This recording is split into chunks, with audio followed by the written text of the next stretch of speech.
अजय और आरती उस गांव में पैदा हुए जहां सपनों की कीमत नहीं होती, सिर्फ रोटियों की होती है। पिता एक ईंट भट्ठे पर मजदूरी करते थे, मां दूसरों के खेतों में काम। घर क्या था? एक तिरपाल की छत, मिट्टी की दीवारें और अंदर एक टूटी चारपाई। लेकिन उस घर में दो अनमोल रत्न थे, अजय और उसकी छोटी बहन आरती। अजय 11 का था, आरती 9 की। अजय स्कूल जाता था, लेकिन वो कभी खाली पेट नहीं जाता, क्योंकि आरती उसे अपने हिस्से का दूध भी दे देती। मां कहती, लड़कियों को ज्यादा पढ़ाने का क्या फायदा? पर आरती की आंखें बोलती थीं, मुझे पढ़ना है। अजय जब स्कूल से लौटता तो आरती उसकी बगल में बैठती और कॉपी पलटती, अक्षरों को निहारती। और जब अजय उसे समझाता तो ऐसे सुनती जैसे भगवान की बात हो। एक रात तेज बारिश आई, तिरपाल उड़ी, घर में पानी घुसा और सारी किताबें गीली हो गईं। अजय बिना कुछ बोले छत ठीक करने में लग गया, लेकिन उसकी आंखों में अपनी किताबों का दुख साफ दिख रहा था। अगली सुबह जब अजय उठा तो उसकी पुरानी किताबों के बीच एक नई कॉपी रखी थी, बिल्कुल सूखी। नीचे आरती की तिरछी लिखावट में लिखा था, भैया ये मंदिर में झाड़ू लगाकर खरीदी है, तू बस पढ़। अजय कुछ नहीं बोल सका। उसने बहन को देखा और सीने से लगा लिया। वो रोया नहीं, बस उसकी आंखों से नम आंसू बहते रहे। आरती ने पहली बार महसूस किया, प्यार का सबसे पवित्र रूप त्याग होता है। वक्त बीता, पिता को सांस लेने में तकलीफ होने लगी। गांव के डॉक्टर ने कहा, फेफड़ों की बीमारी है, इलाज में पैसे लगेंगे। पैसे कहां थे? अजय ने स्कूल छोड़ दिया।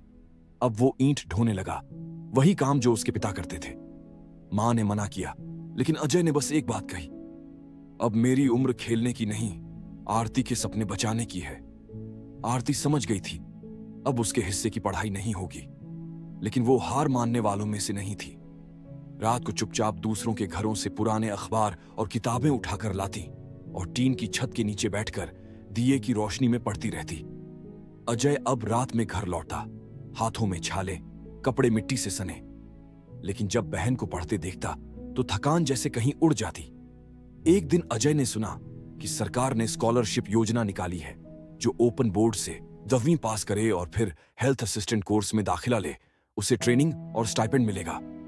आरती ने 6 महीने दिन रात पढ़ाई की, कभी खेत में बैठकर, कभी घर के बाहर नीम के पेड़ के नीचे। वो बस पढ़ती रही। और एक दिन जब उसका रिजल्ट आया, उसने 33% अंक प्राप्त किए। मां की आंखों में खुशी का आंसू था, लेकिन अजय बिल्कुल शांत था। उसने आरती से बस इतना कहा, अब तुझे पढ़ने से कोई नहीं रोक सकता। अजय ने 2 साल तक लगातार काम किया, एक ईंट भी बिना छोड़े ढोई, ताकि आरती का नर्सिंग कोर्स पूरा हो। और आज वो दिन आया जब आरती अस्पताल की पहली ड्यूटी के लिए तैयार हुई। सफेद यूनिफॉर्म पहने, बालों को ठीक से बांधे और जेब में अजय द्वारा दिया गया एक पुराना पेन रखा। जब वो अस्पताल पहुंची तो वहां का एक मरीज जोर से कराह रहा था। आरती बिना किसी झिझक के उसके पास गई, पल्स चेक की, डॉक्टर को बुलाया और सही वक्त पर इंजेक्शन दिलवाया। डॉक्टर ने कहा, तुम नई हो, लेकिन बहुत आत्मविश्वास है तुम में। आरती ने बस मुस्कुराकर कहा, क्योंकि मेरे भाई ने मेरे हर डर को अपनी हिम्मत से बदल दिया है। जिस दिन उसे सैलरी मिली, फिर जब वो घर लौटी तो अजय थका हुआ चारपाई पर लेटा था।